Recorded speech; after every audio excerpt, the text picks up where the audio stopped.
Hello friends, welcome to safety ज्ञान course. Hope आप सब बढ़िया होंगे। हम लेके आ चुके हैं एक नया वीडियो। इस वीडियो में हम कोई वैकेंसी के बारे में या सेफ्टी रिलेटेड टॉपिक के बारे में डिस्कस नहीं करने वाले हैं। इस वीडियो को आगे देखने से पहले मैं बता देता हूँ, इस वीडियो को बनाने का पर्पस सिर्फ़ और सिर्फ अवेयरनेस फैलाना है। हम इस वीडियो के माध्यम से किसी भी इंस्टीट्यूट, किसी भी आदमी को या किसी की कोई जानकारी को फॉल्स नहीं बता रहे हैं। तो जो भी फ्रेशर्स हैं या बिगिनर्स हैं सेफ्टी प्रोफेशनल्स या सेफ्टी ऑफिसर के फील्ड में, तो वो उनसे रिक्वेस्ट है कि वीडियो को आप अंत तक ज़रूर देखें। जो वीडियो में बताई गई हैं चीज़ें उसको आप समझिए और आप अपना खुद का रिसर्च करिए, तभी इस करियर को चुनिए। देखिए, सेफ्टी ज्ञान कोर्स की जब हमने शुरुआत की थी तो हमने स्टार्टिंग में वीडियोस बनाए थे जिसमें हमने कैरियर सेफ्टी में जाने के लिए आपको क्या कोर्सेज़ करने हैं, कहाँ से करने हैं, चैलेंजेस क्या होते हैं, कौन कौन से कोर्सेज़ होते हैं, कौन से इंस्टीट्यूट हैं, इसके बारे में डिस्कस किया था। अभी अब जब आप जाते हैं फेसबुक पे या किसी भी सोशल मीडिया पे, इंस्टाग्राम पे या यूट्यूब पे, तो बहुत सारी ऐसे इंस्टीट्यूट्स हैं जो ये क्लेम करती हैं कि सेफ्टी ऑफिसर बनिए, 45,000 में या 60,000 रुपये में कोर्स करिए, 20,000 रुपये की हम जॉब की गारंटी देते हैं। तो देखिए, जो डिटेल वो दे रहे हैं या जो वो वादा कर रहे हैं वो पूरा होगा नहीं होगा, करते हैं नहीं करते हैं, मैं उस पर कोई भी क्वेश्चन नहीं उठा रहा हूँ। मैं किसी भी इंस्टीट्यूट या किसी पर्सनल के ऊपर डिग्निटी पे कोई सवाल नहीं उठा रहे हैं, लेकिन आप इस वीडियो को खुद देखिए मैं क्या बताना चाह रहा हूँ। देखिए, तो हम बात करेंगे इस वीडियो में career prospect of safety professional. Safety professional जो भी होते हैं उनका कैरियर प्रोस्पेक्ट क्या है, वो कहाँ से स्टार्ट करते हैं, कहाँ तक जा सकते हैं, हम केवल उसके बारे में डिस्कस करेंगे। तो एक टर्म आता है सेफ्टी ऑफिसर। हम सारे जगह आप देखेंगे सेफ्टी ऑफिसर एक जनरलाइज टर्म है। तो सबसे पहले हमको ये जानना होगा कि सेफ्टी ऑफिसर की रिक्वायरमेंट क्या है, सेफ्टी ऑफिसर रखने का प्रावधान कहाँ दिया गया है। तो आप देख सकते हैं फैक्ट्रीज एक्ट 1948। आप गूगल पे जाएंगे, आप सर्च करेंगे फैक्ट्रीज एक्ट 1948, वहाँ से पीडीएफ डाउनलोड होगी। वहाँ आपको चैप्टर 4 के सेक्शन 40B में जाना है। सेक्शन 40B क्या बोलता है? इन एवरी फैक्ट्री, किसी भी फैक्ट्री में, देखिए आप देखिए पहला, वेयर इन 1000 और मोर वर्कर्स आर ऑर्डिनरी एम्प्लॉयड, जहाँ भी 1000 या उससे ज़्यादा वर्कर्स हैं वहाँ, या स्टेट गवर्नमेंट के ओपिनियन में कोई भी मैन्युफैक्चरिंग प्रोसेस है या ऑपरेशन है जहाँ बॉडीली इंजरी मतलब शरीर को इंजरी पहुंचाना, पॉइजनिंग या डिसीज़ बीमारी होना, हेल्थ को हज़ार्ड पहुंचाना, अगर ये सारी चीज़ें हैं, खतरे हैं, तो वहाँ सेफ्टी ऑफिसर की नियुक्ति की जानी है। ठीक है। दूसरा पॉइंट हम देखेंगे यहाँ, the duties qualification and conditions of service of safety officer shall be as such as may be prescribed by state government. तो सबसे पहले देखिए क्लियर करते हैं, फैक्ट्रीज एक्ट 1948 एक्ट जब भी आता है वो सेंट्रल गवर्नमेंट का बनाया हुआ रहता है और एक्ट होल ऑफ इंडिया में अप्लीकेबल है। एक्ट एक मानक है, जिस मानक के नीचे आप नहीं जा सकते हैं, लेकिन उसको बेटर करने के लिए आप हमेशा जा सकते हैं। और प्रत्येक मानक के ऊपर हर स्टेट को ये छूट दी जाती है कि वो अपने रूल्स बनाएंगे। तो यहाँ जैसा लिखा है, ड्यूटीज़ क्वालिफिकेशन और condition of service of safety officer shall be as may be prescribe by the state government. मतलब फैक्ट्रीज एक्ट 1948 के ऊपर महाराष्ट्र अपना रूल बनाएगी, यूपी अपना रूल बनाएगी, मध्य प्रदेश अपना रूल बनाएगा, तमिलनाडु अपना रूल बनाएगा, वैसे ही हर स्टेट अपना रूल बनाएंगी। हर स्टेट के रूल्स मोर और लेस लगभग सेम होते हैं, कुछ चेंजेस रहते हैं। हमने यहाँ एग्जाम्पल के माध्यम से आपको समझाएंगे। हमने लिया है एमपी फैक्ट्री रूल्स 1962। बात आ गई सेफ्टी ऑफिसर रखने की रिक्वायरमेंट क्या है। अब हम देखेंगे क्वालिफिकेशन ऑफ सेफ्टी ऑफिसर। देखिए, यहाँ से आपको समझना होगा कि जो मार्केट में जो कोर्सेज हो रहे हैं या जो आपको सपना दिखाया जा रहा है सेफ्टी ऑफिसर बनने का, उसके लिए रिक्वायरमेंट क्या है। ए पर्सन, देखिए पहला नंबर आप देखेंगे 1, a person shall not be eligible for appointment of safety officer unless. कोई भी व्यक्ति सेफ्टी ऑफिसर बनने के लिए एलिजिबल नहीं है। किस कंडीशन में? उसके पास degree in any branch of engineering और technology, has a practical experience of working in a factory in a supervisory capacity for a period not less than 2 years। मतलब उसके पास किस में डिग्री होनी चाहिए?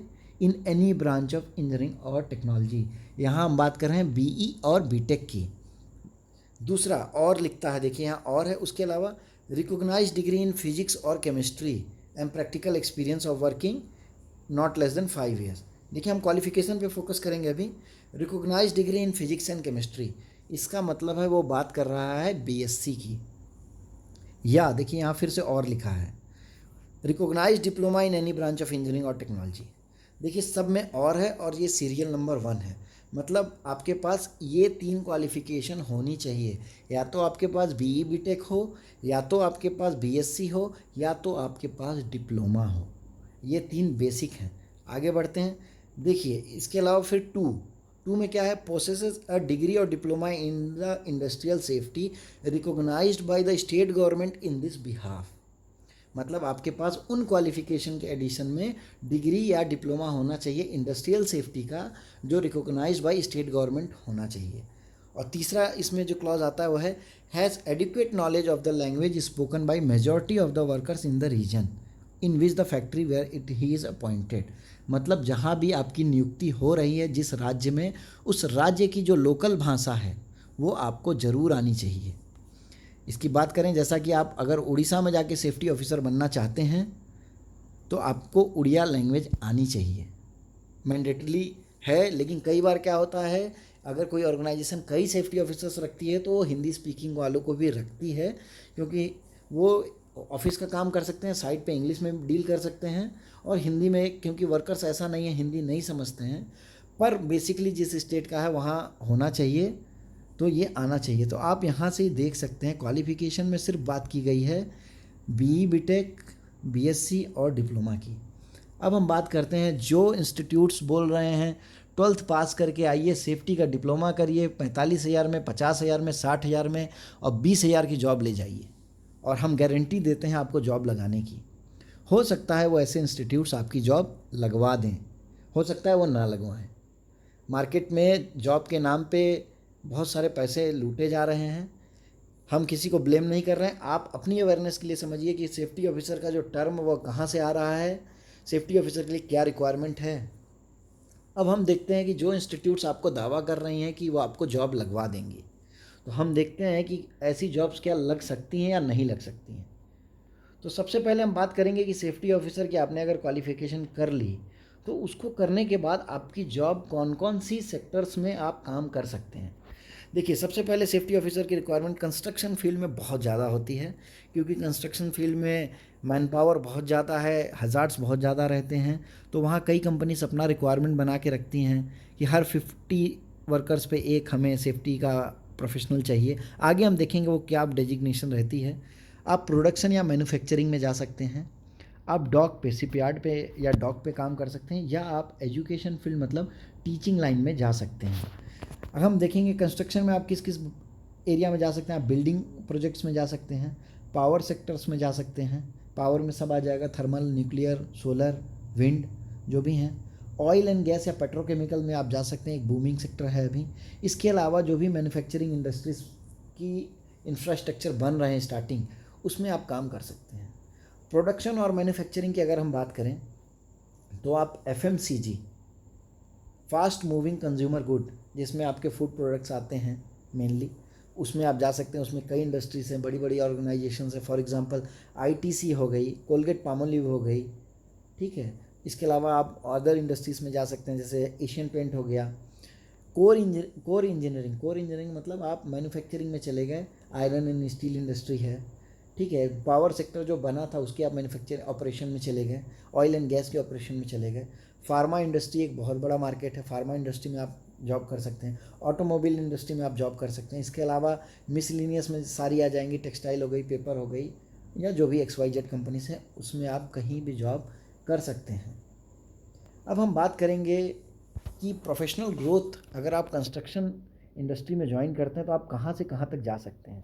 देखिए अब हम बात कर रहे हैं 12th के बेसिस पे जो कैंडिडेट्स को जॉब लगाने की बात की जा रही है और सेफ्टी ऑफिसर टैग दिया जा रहा है। देखिए जो भी कंस्ट्रक्शन इंडस्ट्रीज़ में, जैसे मैंने बताया, हर 50 आदमी पे एक सेफ्टी प्रोफेशनल या सेफ्टी के एम्प्लॉय को रखना है। वो जनरली होते हैं सेफ्टी स्टीवार्ड, जो आप नीचे देख रहे हैं सबसे बॉटम में, सेफ्टी स्टीवार्ड।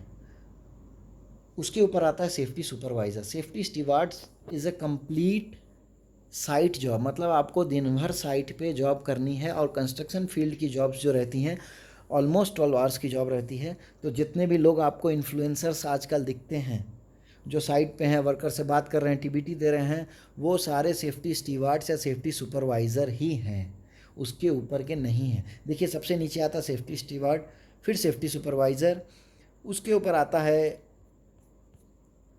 उसके ऊपर आते हैं देखिए सेफ्टी ऑफिसर, उसके ऊपर आएंगे सेफ्टी लीड। जैसे कि हर 50 आदमी पे एक सेफ्टी स्टीवार्ड रखा गया, हर 50 पे सेफ्टी स्टीवार्ड और हर 250 पे एक सेफ्टी सुपरवाइज़र। मतलब 250 अगर वर्कर हैं तो उसके अंडर में, उस सेफ्टी सुपरवाइज़र के अंदर में 5 स्टीवार्ड होंगे जो परमानेंट साइट पर रहेंगे और साइट को ही इंस्पेक्ट करेंगे। और 500 पे एक सेफ्टी ऑफिसर अगर हम लेते हैं एग्जांपल, क्योंकि BOCW एक्ट में ऑलरेडी 500 पे 1 सेफ्टी ऑफिसर का क्लॉज है। तो सेफ्टी ऑफिसर 500 और सेफ्टी लीड मतलब उस पूरे प्रोजेक्ट साइट में जो सेफ्टी को हेड कर रहा है, उसके अंडर में हो सकता है 4 ऑफिसर होंगे, उसके अंडर में हो सकता है आपके 8 सुपरवाइज़र होंगे, उसके अंडर में हो सकता है 40 सेफ्टी स्टीवार्ड होंगे। ये हिरार्की इस टर्म में जाएगी। तो आप देखिए जो भी कंपनी आप इस हिरार्की में जाते हैं, सेफ्टी लीड बन गए आप, एक प्रोजेक्ट को लीड कर रहे हैं, उसके बाद हो सकता है और अगर आप ऊपर जाते हैं तो आप जोनल या रीजनल सेफ्टी हेड बन सकते हैं, एक रीजन के या जोन के सेफ्टी हेड बन सकते हैं। हो सकता है कि आप ऊपर चल के, अगर ऊपर तक आप जाते हैं तो आप कॉरपोरेट सेफ्टी हेड बन सकते हैं। मतलब आपका ग्रोथ जो है स्टीवार्ड से लेके कॉरपोरेट सेफ्टी हेड तक बन सकते हैं। लेकिन क्वेश्चन वहीं आती है, जब क्वालिफ़िकेशन मांगी जा रही है BE BTech या BSc या डिप्लोमा, तो ही आप सेफ्टी ऑफिसर के लिए एलिजिबल हैं। अदरवाइज़ जो इंस्टीट्यूट्स आपको 12,000 रुपये में 20,000 की जॉब दिलवा रहे हैं, वो आप कहीं ना कहीं सेफ्टी स्टीवार्ड या सेफ्टी सुपरवाइज़र में ही आप अपना करियर ख़त्म करने वाले हैं। और हो सकता है कि आगे जाके रूल्स स्ट्रिक्ट हो जाएं, तो हो सकता है कि वो जॉब में भी इतनी ज़्यादा क्राइसिस आ जाए, क्राइसिस इन द सेंस कि अनएम्प्लॉयमेंट इतनी ज़्यादा है कि डिप्लोमा और प्लेन BE BTech के कैंडिडेट भी इस ग्राउंड लेवल पे जाके जॉब करने के लिए रेडी हैं। तो जो अगर 12th पास है तो डेफिनेटली उसको ये मौका हो सकता है फ्यूचर में ना मिले, क्योंकि अगर आप सेफ्टी प्रोफेशन की ग्रोथ की बात करते हैं तो आप पुराने, अगर 30-35 साल पुराने कैंडिडेट से मिलेंगे, हो सकता है वो आज के डेट में सेफ्टी हेड होंगे और उनके पास क्वालिफिकेशन BA भी होगी, उनके पास कोई टेक्निकल नहीं होगी, क्योंकि पहले लेजिस्लेशन जो थे इतने ज़्यादा स्ट्रिंजेंट नहीं थे, लोग फॉलो नहीं करते थे, इतनी अवेयरनेस नहीं थी। लेकिन अभी डे बाय डे अवेयरनेस बढ़ रही है, गवर्नमेंट स्ट्रिक्ट है। तो कहीं ना कहीं ये जो कोर्सेस आप कर रहे हैं 12th पास होने के बाद, आप खुद देखिए क्या आप सेफ्टी ऑफिसर हैं ये कोर्स करके, ये एक बड़ा क्वेश्चन मार्क है। आगे हम देखते हैं, अगर आप सेफ्टी ऑफिसर का जो कोर्सेस हमने बात की उसके बेसिस पे आप किसी पब्लिक सेक्टर में, मतलब गवर्नमेंट PSU में जॉब करते हैं, तो स्टार्टिंग होती है असिस्टेंट मैनेजर आप ज्वाइन करेंगे सेफ्टी में, फिर प्रमोट होकर डिप्टी मैनेजर, फिर manager, senior manager, assistant general manager, फिर डिप्टी जनरल मैनेजर, फिर जनरल मैनेजर, फिर चीफ जनरल मैनेजर, फिर हो सकता है आप डायरेक्टर सेफ्टी भी बन सकते हैं। हाँ, अगर हम बात करें असिस्टेंट मैनेजर सेफ्टी, इसके नीचे भी, या इसको आप बोल सकते हैं सेफ्टी ऑफिसर, तो इसके नीचे भी एक ग्रेड है असिस्टेंट सेफ्टी ऑफिसर, जिसमें कि NTPC ने वैकेंसी निकाला था। तो और ये सारे जो स्टेप्स हैं आप देख रहे हैं, ये जो ट्रायंगल ऊपर से नीचे जा रहा है, हर में पे स्केल चेंजेस होते हैं। लेकिन अगर आप as a assistant safety officer या असिस्टेंट सेफ्टी ऑफिसर ज्वाइन करते हैं तो आप डायरेक्टर सेफ्टी तक पहुंच सकते हैं। हम बात करते हैं अब प्राइवेट इंडस्ट्री में। अगर आपने प्राइवेट इंडस्ट्री में ये जो सेफ्टी ऑफिसर की क्वालिफ़िकेशन की रिक्वायरमेंट है वो अगर आप करके ज्वाइन करते हैं, तो आप अगर सेफ्टी ऑफिसर में ज्वाइन कर रहे हैं या सेफ्टी एग्जीक्यूटिव में, तो आप फिर senior safety officer, senior executive बन सकते हैं। फिर असिस्टेंट मैनेजर, उसके ऊपर deputy manager, manager, senior manager, assistant general manager, deputy general manager, फिर जनरल मैनेजर, उसके ऊपर AVP, असिस्टेंट वाइस प्रेसिडेंट या additional vice president, assistant director भी कई कंपनियां पोस्ट देती हैं। उसके ऊपर आप जाएंगे तो वाइस प्रेसिडेंट या डायरेक्टर बन सकते हैं। और उसके ऊपर अगर आप जाते हैं तो आप ग्लोबल हेड, मतलब ग्लोबल मतलब पूरे वर्ल्ड में अगर वो कंपनी है, कई कंट्रीज़ में काम कर रही है, तो हो सकता है आप उसके ग्लोबल सेफ्टी हेड भी बन सकते हैं। देखिए सेफ्टी ऑफिसर एक डेफिनेटली बूमिंग जॉब का सेक्टर है, प्रोफेशन है, क्योंकि लीगल रिक्वायरमेंट है, कैंडिडेट के पास ये होनी चाहिए क्वालिफ़िकेशन, और कैंडिडेट्स को इतने मैन पावर पे इतने ऑफिसर्स रखने हैं। आने वाले टाइम में OSH कोड 2020 जब इम्प्लीमेंट होगा तो ये सेफ्टी ऑफिसर की वैकेंसीज डबल हो जाएंगी कि जो इसमें बात हुई है 1000 और लेस पे वो 500 हो जाएंगी, और ऐसे ही कंस्ट्रक्शन साइट में जो 500 का क्लॉज है वो 250 हो जाएगा। तो कहीं ना कहीं आने वाले टाइम में जैसे ही वो इम्प्लीमेंट होगा तो सेफ्टी ऑफिसर की वैकेंसीज डबल हो जाएंगी। तो आपको अभी ये सोचना है कि क्या आपको ये कोर्सेस करके 12th के बाद कोर्सेस करके 10,000, 12,000, 20,000, 25,000 जो भी है वहाँ आप ज्वाइन करते हैं तो क्या आपका लॉन्ग टर्म में आपका कैरियर जो है वो सिक्योर है? आप खुद से क्वेश्चन पूछिए, क्योंकि जो रिक्वायरमेंट है सेफ्टी ऑफिसर की जो वो ये बोलती है कि आपको ये निर्धारित कोर्सेज करनी है। तो 12th बेसिस पे क्या आप सेफ्टी ऑफिसर बनने का सपना आपका पूरा होगा? तो देखिए, पैसे लगा के आज आपको जॉब मिल जाती है कल को, लेकिन जैसे ही जो एजुकेटेड लोग आएंगे मार्केट में, सेफ्टी ऑफिसर्स की जो भीड़ है वो ज़्यादा होगी, तो डेफिनेटली कहीं ना कहीं आपको मार्केट से अलग कर दिया जाएगा। तो ये चीज़ से आपको बचना है। आप सही इंस्टीट्यूट चुनिए, अपना ये क्वालिफ़िकेशन अपग्रेड करिए। हम ये भी नहीं बोल रहे हैं कि वो जॉब नहीं लगा रहे हैं, हो सकता है आपकी जॉब लगे। जॉब लगने के बाद एक सिंपल सजेशन है, आप अपने क्वालिफ़िकेशन को इन्हेंस करिए, क्योंकि 12th pass with safety diploma का कोर्स कहीं से करके आप कभी सेफ्टी ऑफिसर नहीं बन सकते हैं। ये आपने खुद देखा है। आप फैक्ट्रीज एक्ट 1948 या जिस भी स्टेट में आप जॉब करते हैं उस स्टेट रूल्स को सर्च करके वहाँ आप क्वालिफ़िकेशन रिक्वायरमेंट पढ़ सकते हैं। तो ये वीडियो बनाने का पर्पस हमारा सिर्फ एक अवेयरनेस का था इस प्रोफेशन को लेके। होप आप सब लोगों को ये चीज़ें क्लियर हुई होंगी। फिर भी अगर आपको कुछ डाउट है तो आप कमेंट सेक्शन में ज़रूर डाउट दे सकते हैं। वीडियो को अंत तक देखने के लिए धन्यवाद।